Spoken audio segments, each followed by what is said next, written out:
A big thanks to all our sponsors, Skips and Bins. Go to their website, skipsandbins.com, email inquiries at skipsandbins.com, or telephone 0800 25 45 25 3, easy contract free and pay as you go waste collection. Thanks to Mr. Vicky's Sauces, handmade in Cumbria. Go to their website, mrvickies.co.uk, email info@mrvickies.co.uk, or telephone 01768 210 102. Thanks to United Group Travel. Go to their website, unitedgrouptravel.com, email info@unitedgrouptravel.com, or phone 01670 632 460, or mobile 0791 666 4174. They're a local company from Morpeth, and there are no strangers on our tours, just friends you haven't met yet. Big thanks to Media Arts for all the help with the video side of things.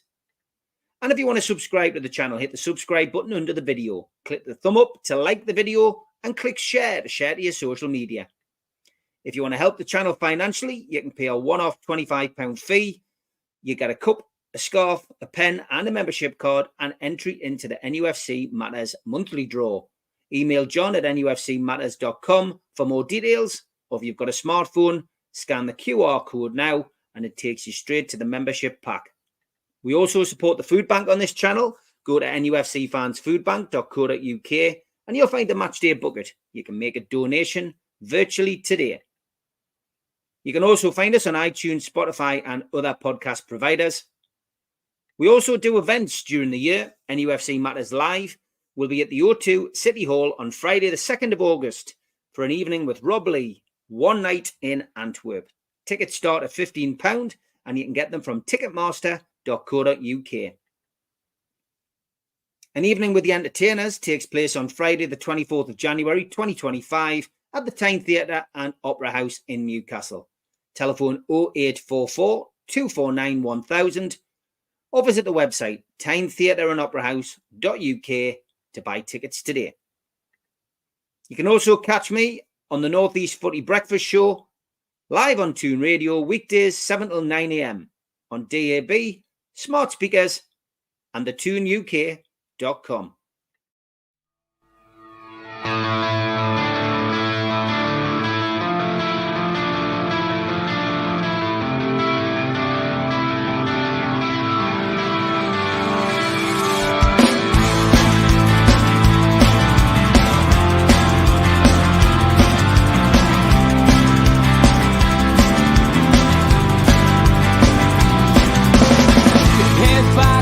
Critics attack. It feels like I've been talking to myself again.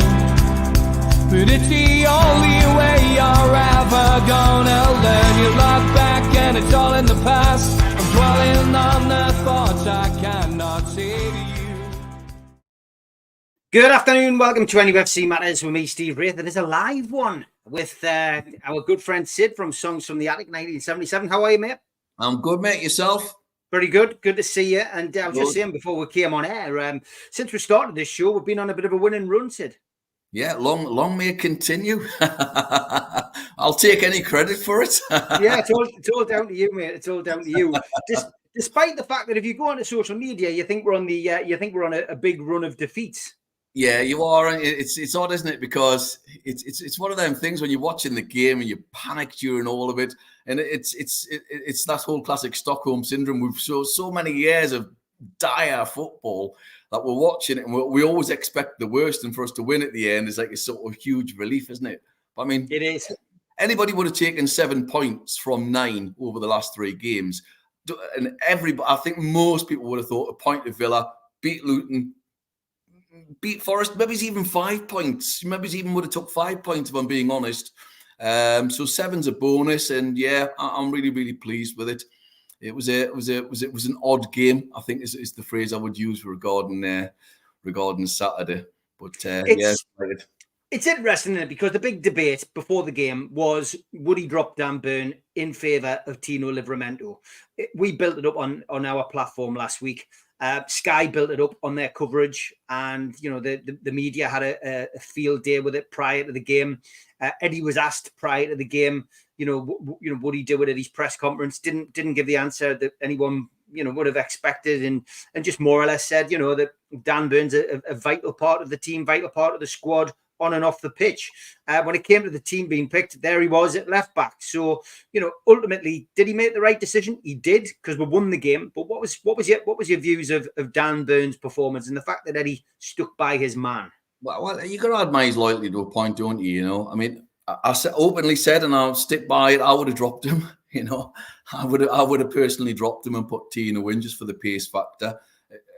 Would he have kept up with the other lad? I'm not quite sure, but I'm sure he wouldn't have been as far behind.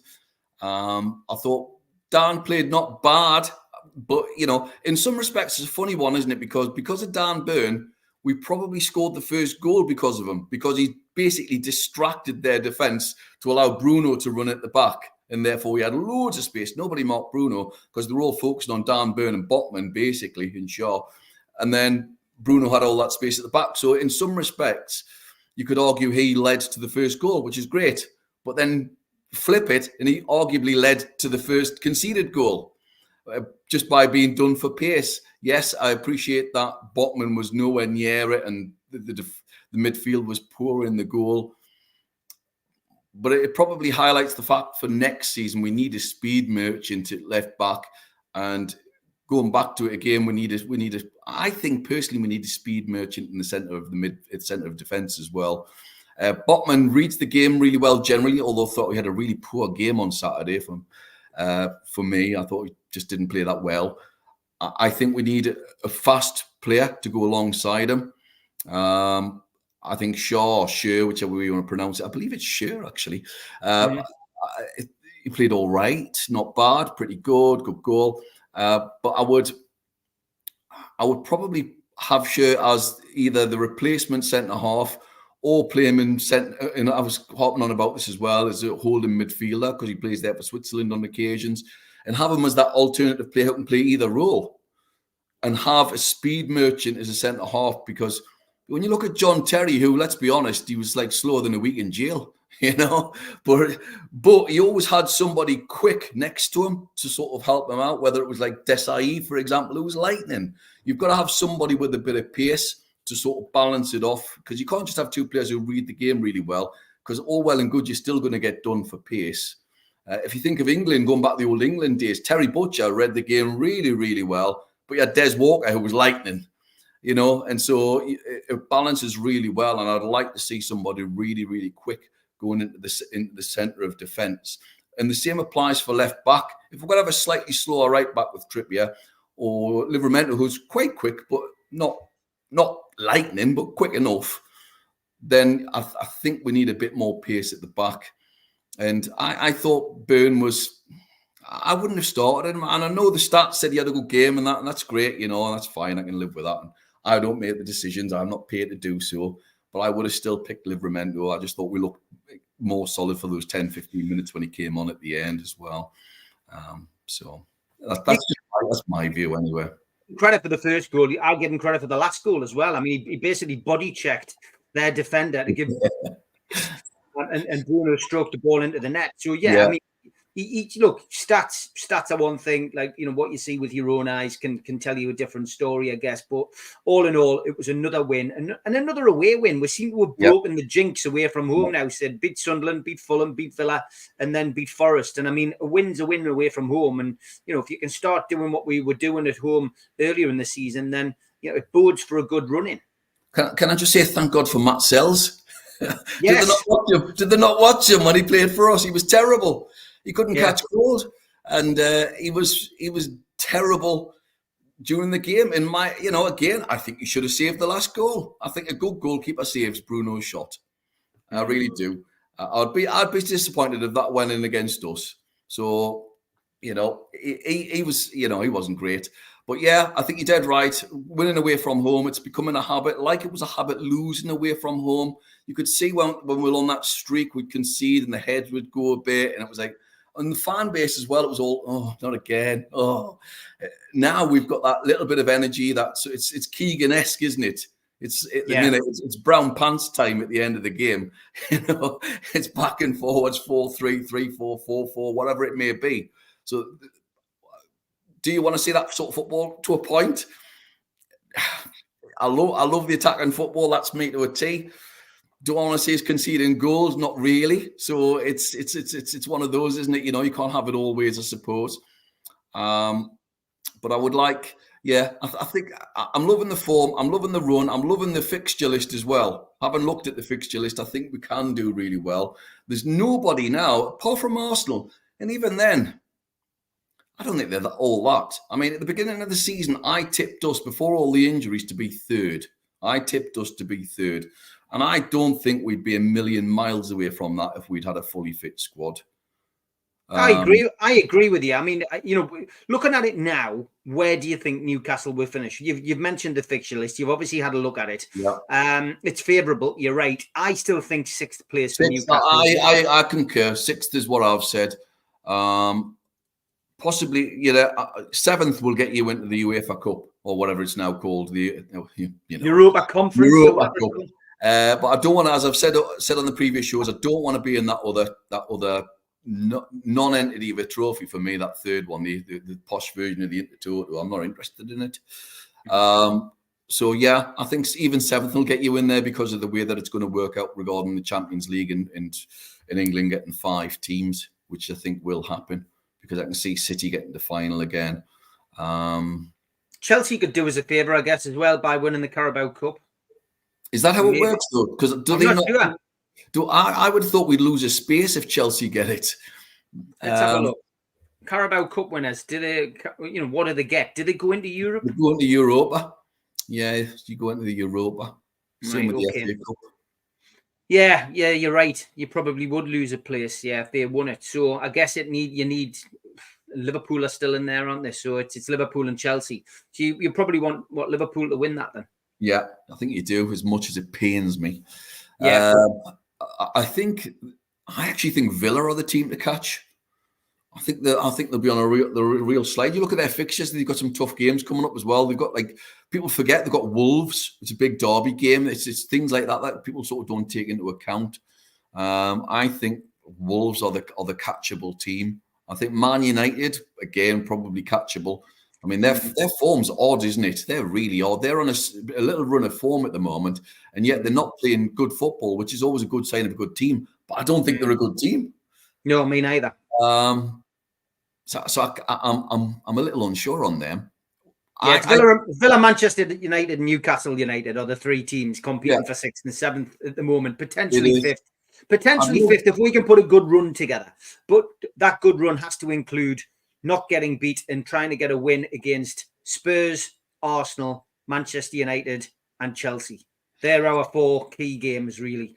Spurs at home, Manchester United away. We've also got Arsenal away and Chelsea at home. I think that's right, isn't it? I can see Newcastle getting 10 wins out of 14 games, lose 2, couple of draws. I really can't see that. I can really see them going on a run. Chelsea away, which is a Monday night. So yeah, I mean, their game as well, and we've got a terrible history against Chelsea away. Yeah. Those are the key fixtures, to kind of phrase. I was wrong. It is away, but those are the kind of games that if you're going to have any serious, commitment to trying to win a European place, you've got to get something out of those games. Kieran Trippier came out at the weekend and said they haven't written the Champions League off, and I think that's right. I think it's the right thing to say because you've got to aim high. If you aim for 5th or 6th, the chances are you're going to finish below that. So aim for the Champions League. If you fail, you're going to be in a European spot. Yeah, I agree. You can't come up and say, "Oh, yeah, well, I'll settle for such and such." What's the point of being a professional footballer if you're going to set your ambitions too low? Do I think they'll get Champions League football? No, I don't think they'll get 5th. I think they're too far behind. I'd love to see Spurs collapse. I really would. Yeah. Their chairman's odious, but I'd love to see them. I'd love to see them collapse. Because I don't get all this Postecoglou sort of loving thing. I just don't understand it. I don't understand it. You'd think he's the first footballer to play attractive football. Yeah, he's obviously done a pretty good job, but I just don't. I don't get it. I don't get it. I see him being tipped for Liverpool as well, and he won't go to Liverpool. I suspect Liverpool will get their ex player, won't they? But I say 6th. I say 6th as being a realistic target.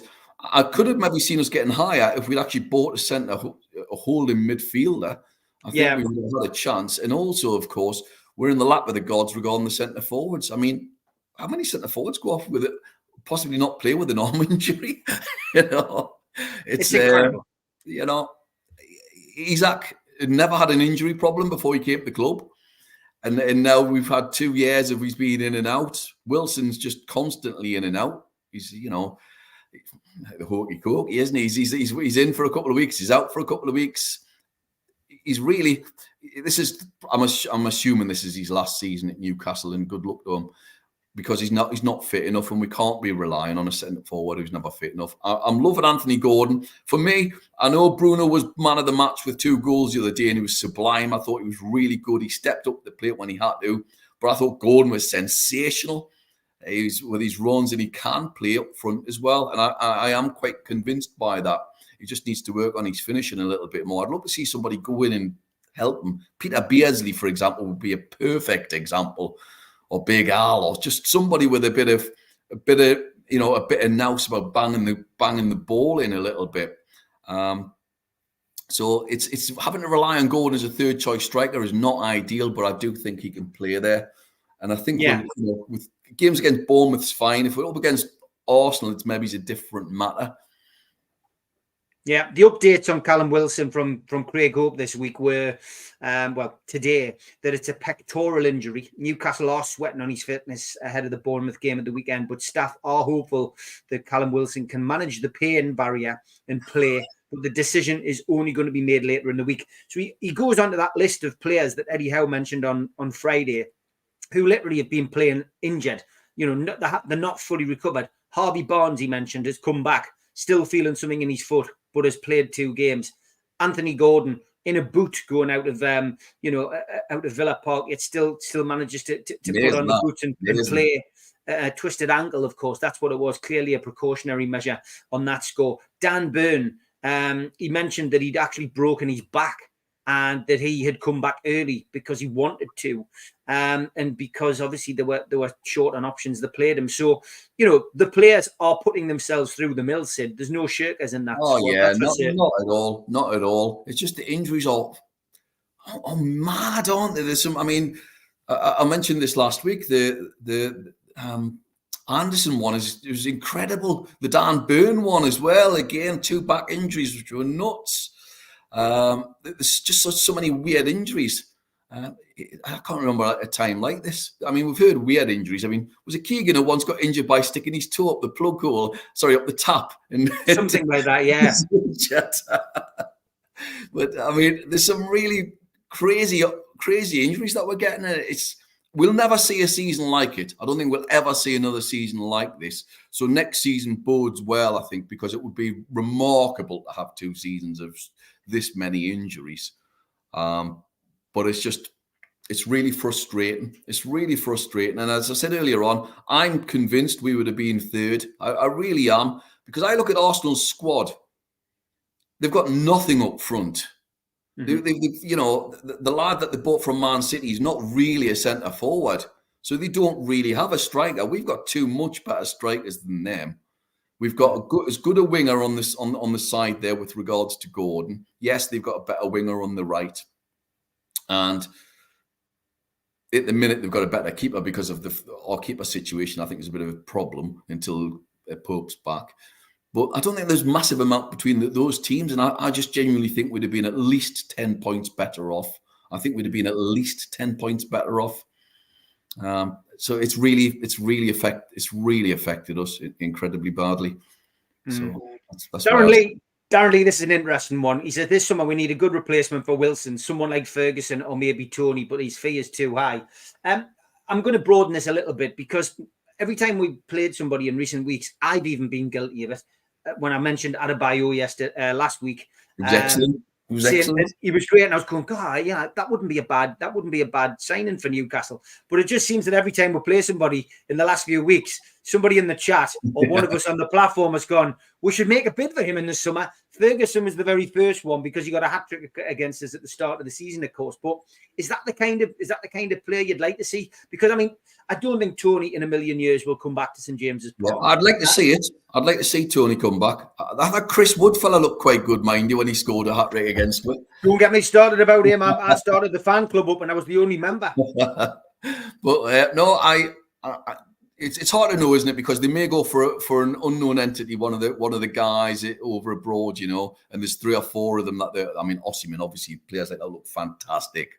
Any of those would be great. And is it Cherky? I can't remember. I'm poor with the pronunciation. Was it Salzburg? Looks really good. So they've got those. But if the guys in the UK at the minute or in England, Ferguson looks excellent. He looks like a slightly slower version of Shearer. Mm-hmm. And Shearer wasn't lightning, was he? And then but he looks really good. I do rate him. I'd be very, very happy with him. I thought Adebayor was excellent because he was so different. I thought he was so different. But Tony would be massively up on my list. And I know he's not very popular up here. I don't have a problem with him whatsoever. He's not Niall Ranger, mate. He's not. He's not. And he was a young kid. He wanted to progress his career. Rafa Benitez wouldn't play him. That's true. So what's he going to do? He can't just sit on the bench. He's got to go and make a living and earn some money and develop his career. Is he 100 million? Is he a £100 million striker? In today's society, he's probably a 75 million pound centre forward. Mm-hmm. Brentford will try and get as much out of it as possible. Of course, and good luck to them. You know, we're entitled to. I think it's something like 25% of what Peterborough get. Yeah, that's right. There's a chance we're going to get 5 or 6 million back on him. Yeah. Which will come in quite nicely for FFP. Although if we bought them back ourselves, it works out not too bad, does it, in some respects? It's not a bad deal because we'll get it knocked off this end. So yeah, look, I'm not against Tony coming. He wouldn't be first on my list. But I've said on here quite a few times that Osimhen would be somebody who I would certainly look at if we could afford him and his wages. But look, somebody like Ferguson at Adebayo, if it's somebody who can come in and who can. Look, it's got to be somebody who's going to fit into that dressing room, not just as a character, but also on the wages. So, it's going to be difficult. It's a difficult find. It's not an easy find. We've got two players who, frustratingly, if they were both, fit every week, would be banging in the goals for us and we wouldn't have this worry. But we'll need another. We need another. I still think Callum Wilson could stay on and end up being, playing third fiddle, if you like. Yeah, if he played third fiddle, I'd have no problem with that whatsoever. Would he do that at his age? For the injuries he's getting, he's a certain age, he's probably better off going and playing in a warm country and keeping his muscles supple even, rather than supple. Yeah. Keeping himself nice and warm, nice and relaxed. That's what I think he should be doing. Because at the end of the day, he's not going to play for England again. I think he's gone just over that edge now. I don't see him as an England player anymore. Mm-hmm. So lots of rumours doing the rounds as always about Bruno. I don't know what more he can do. Darren Lee said Bruno's linked with Chelsea this summer, doing the rounds. So is Joe Linton. Joe Linton's linked with Chelsea, isn't he? Yeah, I mean, and I've seen the link with Joe Linton and Newcastle looking to bring in Philip Billen as a replacement. Well, I mean, that's a downgrade for me. But looking at Bruno can't do much more, can he, Sid? I mean, he's come out on national TV. He did Match of the Day. He did Sky, which was hilarious because Jamie Redknapp went, "Hi, Jamie Redknapp," and Bruno just looked completely like, I don't know who Jamie Redknapp is. It was funny, the interview, but he basically said, "I'm happy," and the celebration is all about putting your fingers in your ears. Don't listen to what the media are saying because I'm going nowhere, and I love it here, and I'm going to be here for the project. So he can't do much more, can he? Totally agree. And that's for Jamie Redknapp. Away, man. Anybody who goes on national TV and uses the phrase "they was great" should not be allowed as a commentator on TV, as far as I'm concerned. That should be an instant sacking. Definitely not for me. He's awful. The commentary was abysmal the other day. They were so desperate for Forest to score, weren't they? It was embarrassing, and I know there's other shows have all said the same. It was scandalous. It's very rare we ever get somebody who's either played for the club or has any form of empathy for the club. It's always you rock up and you've got like Alan Smith, who seems to perpetually hate us, or you get Don Goodman, who played for Sunderland. Was it Don Goodman? Was it a Wolves game? We had Don Goodman commentating. And don't get us wrong, not against Don Goodman. He's a nice bloke. But you think, but balance it off. At least put Shea Given on or something, and you've got a sort of at least some sort of balance. Yeah. But sorry, going back to Bruno, there's nothing much you can do. What will be in the summer.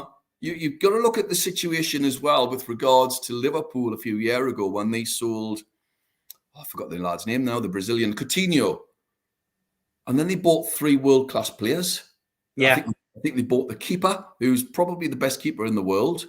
They bought the centre-half, who's fantastic, of course. And then they bought Salah. So they bought 3 genuine world-class players for that. Yes, you've lost a top player at the time of Coutinho, but the longer-term idea was better. So would I be good to see Bruno go? Absolutely choked, if I'm being honest. But if it's for the better of the club, then so be it. I'd rather him not. And he can't do any more. But if Real Madrid come knocking on the door, he's not going to turn Real Madrid down for it to stay with us for another season with the potential that we might qualify for the Champions League the following year. Because he's South American, and the South American culture is to play for one of the 2 big Spanish teams. And that's absolutely fine. I have no problem with that. I'd be more gutted, if I'm being honest, about losing Big Joe. I thought you were going to say Jeff Hendrick. Well, that is a choker. That is a choke. In fact, I'm just going to think about losing Jeff Hendrick at the moment. I don't think we've got any fear of that. He can't even get in the 25-man squad. Yes, was it Sheffield Wednesday asked to send him back and we turned it down?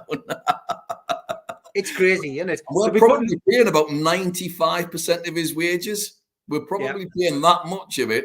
And so they're probably only paying about 4 or 5 grand a week, and we still refuse to have him back. Amazing. They'll be putting up border checks in the summer to stop him coming back. That's for certain. Mighty Wayne, it was on the fans forum last night. Great show last night, by the way, folks. If you haven't had time to watch it, give it a watch. We were bursting at the seams. Managed to get everybody on, which was fantastic. Villa sold Grealish, improved. West Ham Rice, improved. How can Chelsea spend? Exactly. Spurs Kane, improved. Fantastic. Yeah, really, really good. And Brighton sold Casado and others and improved. So, I mean, I think we've just got to get over the fact that at some point we're going to have to sell a hero.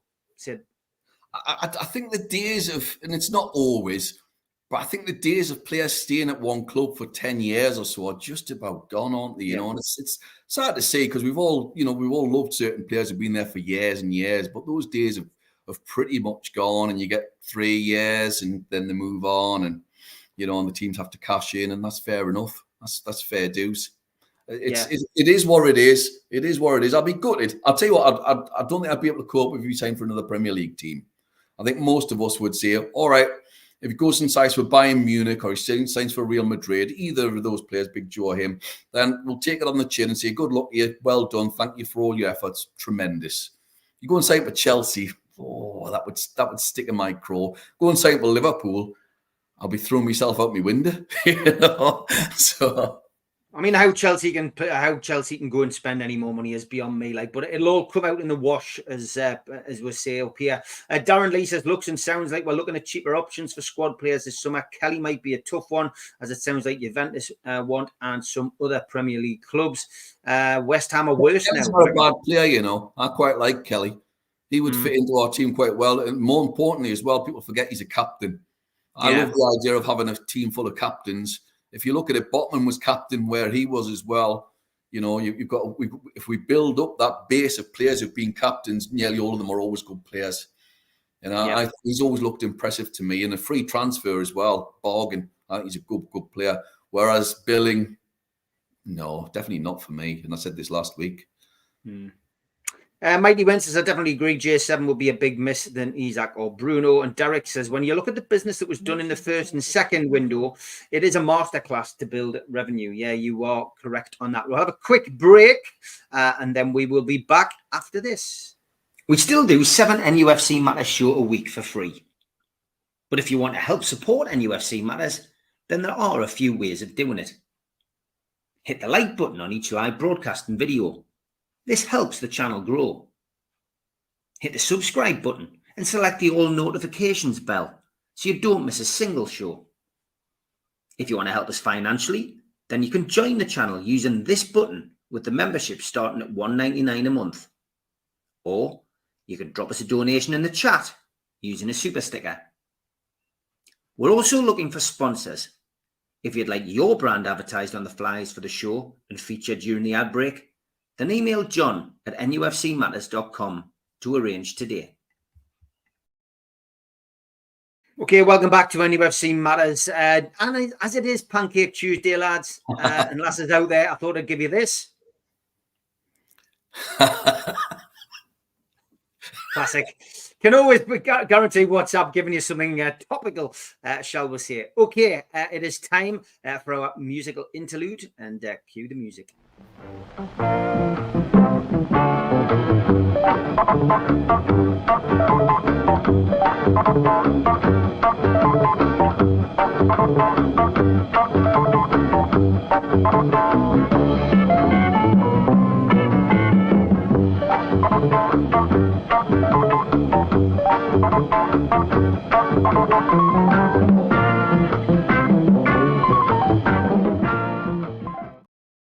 And it's good afternoon to Rob. How are you?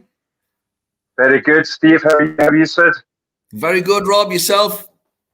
I'm really, really good. I'm doing well, thanks. Good to see you, mate. Okay, what album are you bringing us this week? Well, today was a request by a comment I read last week, and it's by somebody called Geordie by the Sea. So thank you for that, and thank you for requesting this. I've never heard of the band before. It's a band, the Lathams or the Lathams, not too sure. The album is called How Beautiful Life Is. This came out in September 2021. Indie rock album. It was a #1 album. Band from Wigan. Formed in 2019. It was produced by the Corals, James Skelly. Really good album. Very surprised. I don't know why I'm surprised, but there you go. First song it opens with is called Circles of Faith. It's a Johnny Marr style opening. Great opening song. Really nice, lovely vocal harmonies on this. Song about being at the crossroads of life. A nice, soft, mid-tempo song. Really like it. Really well produced. The second song is called I'll Get By. Really uplifting song. It's a feel-good, fun song. It's like a road trip-based song. House Martin's feel. Lovely lyrics. Really, really good guitar solo on this one. And also, I can't help, I've also already mentioned Johnny Marr, House Martins, but I think it's good to get influence there. I'm guessing the bands sort of grew up with these other bands to influence them. It just happens naturally being in a band. And you got track 3 is called Fight On. Anthemic Rock's a live feel song, this one. I can hear the band's natural style and sound coming on this one. It's got their own staple on this one. Really, really good song. Then you've got How Beautiful Life Can Be. This is the album track. It's a positive, upbeat song. It's a song about the singer's mother offering words of encouragement to him during lockdown, during the depression of lockdown. Then you've got track 5, The Great Escape. This is a really nice sort of pop indie song. Really good drumming on this. Sort of jangly, sort of pop tune, Morrissey-esque. Flows perfectly. Every song so far in each other blends beautifully. Really, really good. Production is top drawer. Track 6, I Won't Lie. Again, I can hear the House Martins happy hour sort of style on this. Song about relationship, working hard to keep a strong relationship. Again, nice lyrics. I think a lot of these songs are personal. I like that. I do like that. Then track 7 is I See Your Ghost. Brilliant song again. This was an earlier single. Really well produced. I'm hearing 1979 ska. I like specials. And this one, quite a dark song. I like it. 10 out of 10. This one for me. Really like it. Then you've got Oh My Love. Beautiful vocals. Nice acoustic. This one. I love songs. Uplifting. All round pleasant song. Really nice. Quite like it. Then I'll Never Get the Time I Spent With You. This acoustic ballad on this one. There's always seems to be one on every album. Lovely song. Emotional, touching song. I definitely prefer the full band sort of songs on this, but it fits well. It's nice to sort of break up the momentum of it. And then after this, you've got goes back into more upbeat full band sound. I know that much. This was originally the B-side of The Great Escape. I'm hearing Echo and the Bunnymen a bit on this one. It's best song on the album for me. Really, really good harmonies, really good tempo. Again, production is absolutely brilliant. I don't know who's produced it, but it was James Kelly from the Coral who produced this album. You've got artificial screens, very apt to the world we live in just now. Sort of dark drumming, good rack and tour form work on this. I love this. A big wall sound song. Ellie still knows this to me. It's about technology, the world we live in, artificial screens, artificial intelligence. I think that's the way the world's going now, I think. In 50 years' time, it's going to be a strange place. Then you've got the last song. This is a Redemption of Sonic Beauty. Strong vocals on this. It's a grand, stately ballad song about the power of music. Wah wah guitar on this one. I love that. I love wah wah guitar. So it gives up like a 70s soul pop feeling to it. I love it. Great guitar solo on this one. So that's it. I'm going to give this album a 9 out of 10. Absolutely really good band. Definitely not a one-trick pony. So thank you very much to Geordie by the Sea. Now, I'm just going to stand up here again because if you look at my T-shirt, I can just see the top line of this band, but it does say Virgin Prunes. Virgin Prunes. Yeah, they're a band from Dublin. Gavin Friday, good pals of Bono, work for you too. I'm sitting here and all I can see is Virgin on my T-shirt. So yeah, sorry, I had to. This is my sense of humour. It's Virgin Prunes, band from Dublin. Brilliant album. So Geordie by the Sea, thank you for really good album. I actually listened to it this afternoon. We were out in the van and that, and really good album. Well produced, really fresh, young band. You can hear their influences, but absolutely top job. Really good. So thank you. 9 out of 10. His dudeness is in the chat. Thank you very much for the recommendation. If you've got a recommendation, stick it in the chat or stick it in the comments under the show, and Rob will endeavour to listen to your album. And Sid, you brought us something this week. In no particular order, what do you want to look at this week? So go with Lizzie then, might as well, first of all. So yeah, I'm just going to make this very quick. I'm doing a proper show on this one on my channel. So I'm going to recommend some obvious albums, some essential albums, and then some obscure albums at various different times of various genres, be like punk, jazz, metal, soul, whatever it'll be. This week I've gone with Live and Dangerous by the mighty Thin Lizzy. It was released in '78. It's an absolutely essential live album. For me, in the top 2 or 3 greatest live albums ever, along with The Who's Live at Leeds and Genesis Live. I just think this is essential. It's absolutely brilliant. Recorded between 76 to 78. Produced by Tony Visconti, Bowie's famous producer. And controversial, this album, because he argues that about at least 50% of the albums, them going back in and doing overdubs. Therefore, he describes it as not as a live album. The band just argue otherwise. But there is an 8-disc box set out there where the whole gigs have been released, and it sounds just the same. They sound absolutely incredible. A couple of my quick notes here. They just cover all sorts of genres, blues, rock. It's got a classic feel. Lizzie, one of those bands where you'd have certain styles. There's a little bit of Springsteen style to them, a bit of Van Morrison, a bit of Status Quo, ZZ Top, sort of that quality, proper hard school boogie. At times you've got Huey Lewis on harmonica. He's fantastic. You've got early, it starts off with the Assault of Jailbreak, with all straight in, real powerful. You've then got songs like real beautiful songs like Still in Love with You, which is unbelievable. The guitar playing's fantastic. The great lineup of Scott Gore and Brian Robertson, Brian Downey, and the mighty Phil Lynott. I was talking to Jake Burns recently, sorry for the name drop there, and Jake reckoned that Phil Lynott is probably the biggest, most charismatic star that he's ever met in terms of rock music. And you can see why. He just had everything about him. You know, that "Are you out there" stuff. It was just great. And, you know, the lines that you would never get away with now, like, are there any of the girls out there with a bit of Irish in them? You know, that sort of stuff. Any girls like a bit more Irish in them? All that sort of stuff that you'd never get away with on a record now. It's just really, really funny. Something tongue-in-cheek, just charming, massive, great band. Just everything about it is fantastic. I cannot recommend this album enough. If you want to listen to a bit of Lizzie or you've not heard much by them, go and listen to that. It's their best album. It's unbelievable. And yes, what's the name of the team now? I think it's Bohemians. Bohemians FC this year. One of their away strips is Thin Lizzy's. It's a Thin Lizzy special away strip. So I think that's really quite impressive. That's quite cool, isn't it? You know, quite. I love that. Great idea. I like that. I think that's really cool. Based on a classic gig that they did on the same period during the Live and Dangerous tour from this point. So Now, you've got a book, and it gives me an opportunity to do a bit of thespian work here, doesn't it? Go on then, Steve, you go for it. Anybody guess who it's coming? Rob, can you guess who it is? Gordon's alive. No, obviously not. Flash Gordon. It's Brian Blessed. Brian Blessed. God bless him.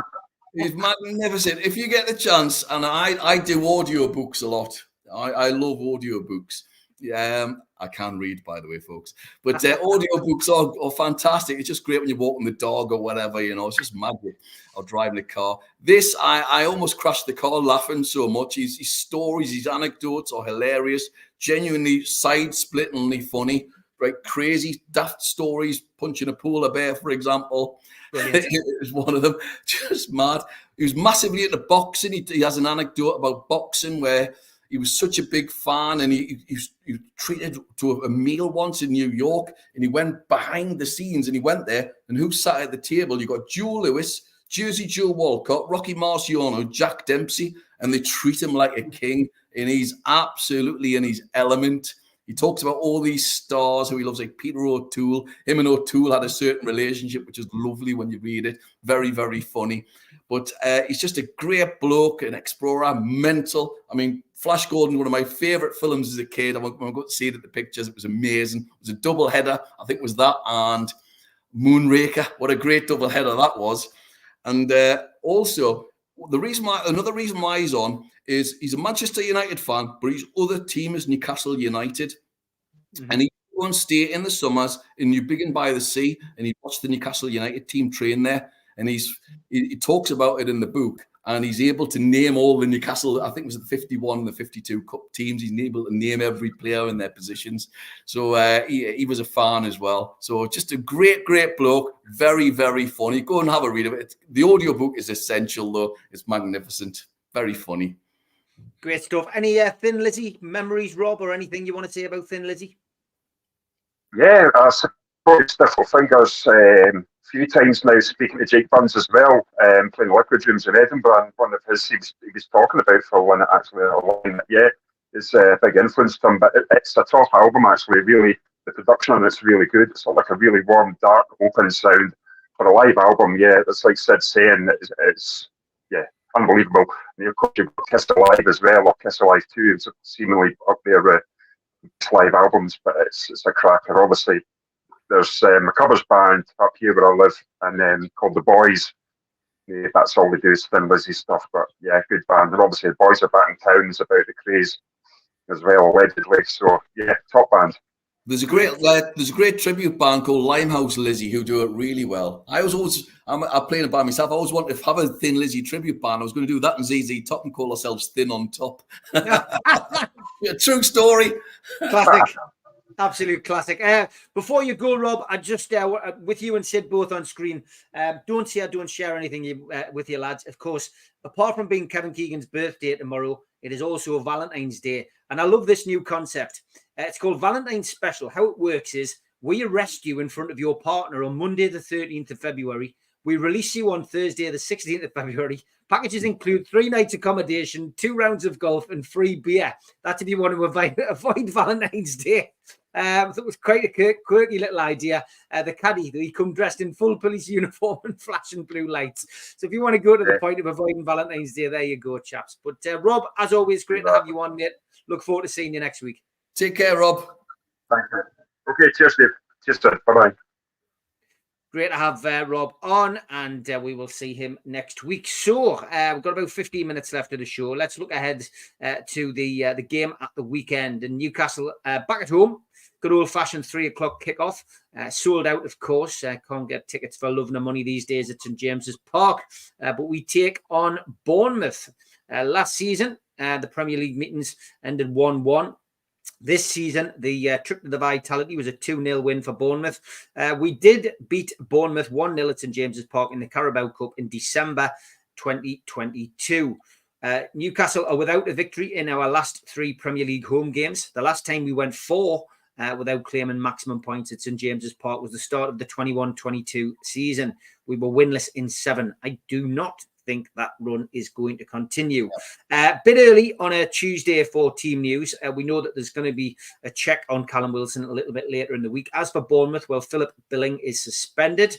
Ahead of their trip to Tyneside, Irola's side lost 3-1 at Fulham on Saturday, which extends their winless run in the Premier League to 5 games. The Spaniard has occupied the away dugout at St James's Park before. He was in charge of Rayo Vallecano side across in Newcastle for a friendly match in December 2022, and Newcastle won that one 2-1. No TV coverage, of course, of this particular game. Train strikes as well, always well worth checking on that King's Cross station if you're coming from London. It's closed from the end of service on Friday the 16th until the start of service on Wednesday the 21st. So during that time, LNER trains will start and terminate at Peterborough with rail replacement bus services in operation via Kettering. Well worth knowing that. And don't forget, if you're going up to St James's Park, the food bank stall will be in its usual place. The bucket shakers will be on Strawberry Place.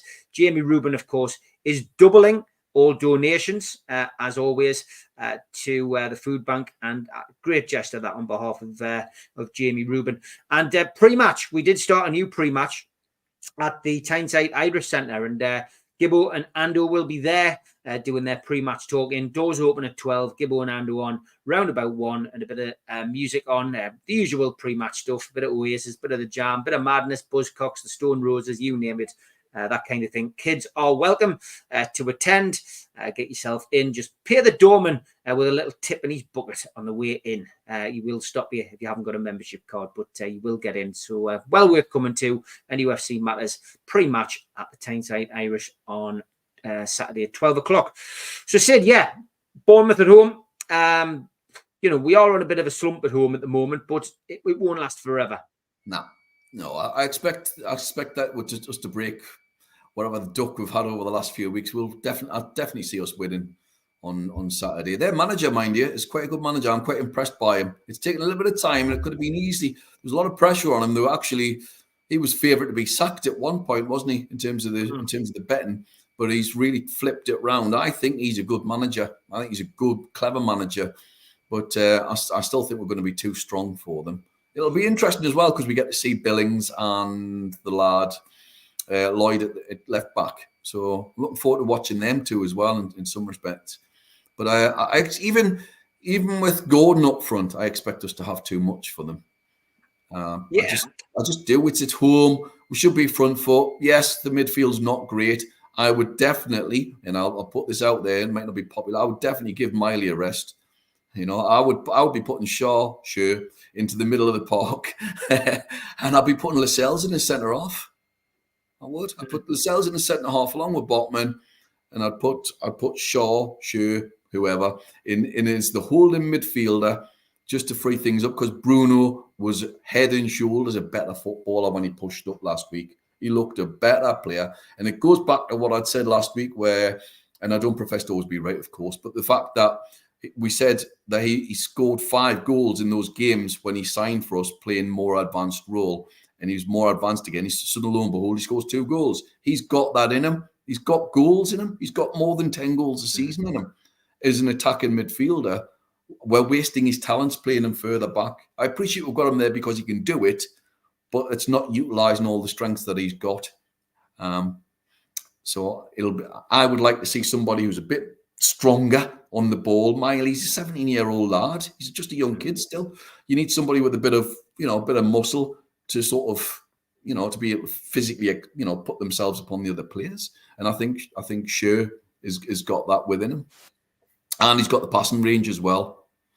So there don't seem to be a few of the players not far away from coming back. I mean, Joe Willock has certainly been mentioned in dispatches. He was asked the question, will he feature in February? And he went, we hope so. So that looks positive. And Elliot Anderson isn't too far behind Willock either. So we've got potentially two big names coming back. And I mean, both with a point to prove as well. Agree. I think they both would have made a massive difference to the season. I really do. Anderson was just getting in really nicely into the groove, and then he got injured. And Willock's tremendous with his sort of drive and runs and holding the ball up and his pace. And again, he's a different type of player again, though, isn't he? And then who do you drop? Do you drop Longstaff? you know. There seems to be a few people in the chat saying that. Darren mentioned it before. Derek saying Miley and Longstaff struggle with defensive duties. I mean, Longstaff, you know, is the more experienced. I can see why you would go for dropping Miley, but I guess, you know, after winning a tough away game at Forest, and it is a tough away game. All games in the Premier League are tough if you're not prepared. I guess it's up to Eddie Howe, and the fact that they've got a week between games now without that problem, you know, that they had earlier in the season with Champions League and traveling, etc. It gives them an option of, you know, gives players an option of getting the rest, getting themselves ready, getting themselves focused, and he's not going to want to change it too much, is he, Eddie Howe? No, I don't think he is. It's just, I think it was just the fact that it showed how good, again, and I mentioned him the other week, was how good Gibbs White was when he played against us. Mm-hmm. He just sort of ran the show a lot, you know, got the ball, he was able to flit in and out, he was whipping balls through, you know, and I keep saying I'd love to sign him. Can you imagine him and Willock in the same team with all that pace? And I'll tell you what, 2 great mustaches as well. It could be a tash off, you know, it would be fantastic. Those little thin, you know, Mickey Pierce mustaches. It'd be brilliant. Have the pair of them in. Love it. Absolutely love it. But no, I think we just need. I think we need somebody a little bit more solid. There was times last week, the first goal in particular, where the ball was conceded in the middle and he slotted through. Again, they could have brought the player down in the middle of the park, or Dan Burn could have hacked the guy down. Yes, it's not very professional, but I would have chopped him down. And I want to see a little bit more of that. I want to see a little bit more ruthlessness, if you like. I'm not talking about doing anything bad, but I'm just trying to take them out and take a yellow card if you have to. Obviously, nothing serious, of course, but take a yellow card if you have to, and then allow the lads to get back and defend a bit more. And there's not enough of that. The team's too nice at the minute, and I think we need somebody who's not as nice in the middle of the park, just to stir things up. And sort of Big Joe was like that, wasn't he? He was almost guaranteed a yellow card because he wasn't too nice. And if somebody got past him, he'd take him out, he'd barge them down, or he'd stick his foot out. And that's what we need. You know, we need something a little bit along those lines. We've lost too many goals this year. Too many goals. PSG, Liverpool, you know, Dortmund, you could name them. There's loads of them where all it had to do was somebody just stick a foot out, trip them over, get a yellow card, you know, and accept it, and then let everybody run back and fall back a little bit. Don't be too nice. Don't be too nice. All that Man City have got a real nasty streak to them. Yeah. You get past them and they'll take you down, you know. And Newcastle need to develop that side to their character because they had it last year. Hence, you know, a certain housery was the phrase. I'll not swear at this time of the day, but you know, and we need to see a little bit more of that in our team, and that's why I'm advocating a stronger, bigger fella in the holding midfield position. It's a good idea. Yeah, you're not the first person. You'll not be the last to suggest that maybe Fabian Shaw goes into the midfield position and takes up that role. I have a feeling we might see a surprise this weekend again. I think Willock and Anderson, you know, they're not too far away, and I could see one of them back this weekend. But you know, that gives us options. Then it suddenly gives us options, and I think he sees Shaw and Botman and Trippier as your ever present, and Dan Burn, and I don't think he's going to want to change that back four unless he has injury. I don't think he'll change it. Definitely not. I mean, he could have played Livramento in the holding midfield position. Of course he could. He could have played Lewis Hall there. Because people forget Barry Venison played there, and that was his best position. He played for England there. Yep. He was fantastic. The one game he should have played more, by the way. He was fabulous as a holding midfielder, Barry Venison, and I think Bracewell played the same position as well for a while. He was great and all.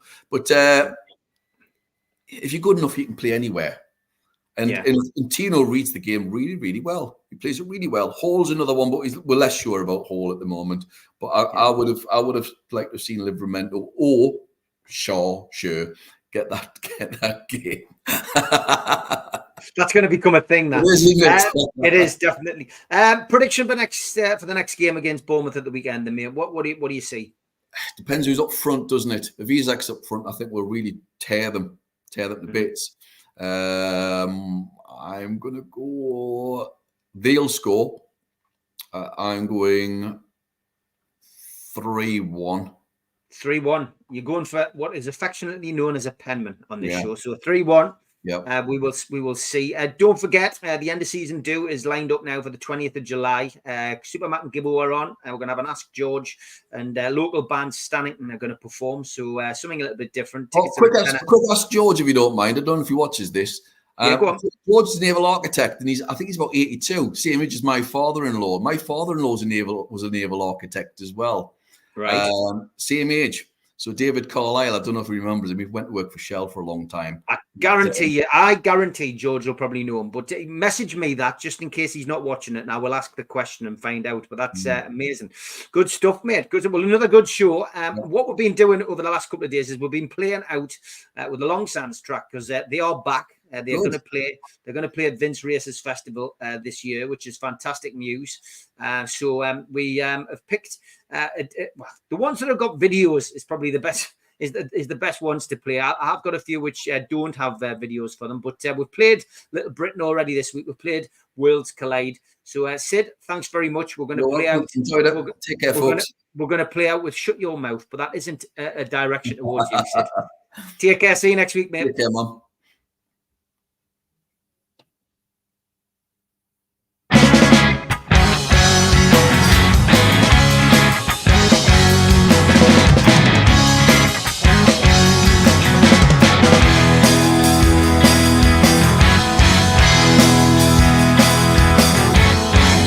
Just a question of taste with you, well, you've gone sour. You want the world plus everything, but you won't work an hour. And now your questions of guilt creeping in. You go and buy her flowers. You throw away the dreams we had, boy. I won't allow it. I said we're gonna fall out. Let's see you get out. I think we're gonna fall out. Just shut your mouth.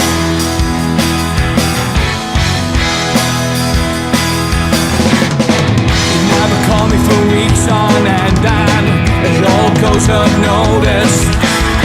I asked you for a favor last week, and you just postponed it. You can't defeat all the hunger in you, so you think we've blown it.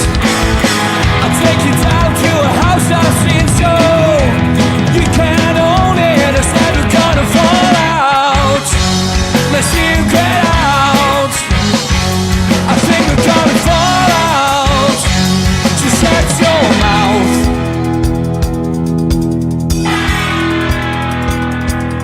And your heart fights back, and you're standing in line in a queue that only grows. Try reckoning your mind with what could be, but God only knows. God only knows. I said we're gonna fall out. Let's see you get out. I think we're gonna fall out.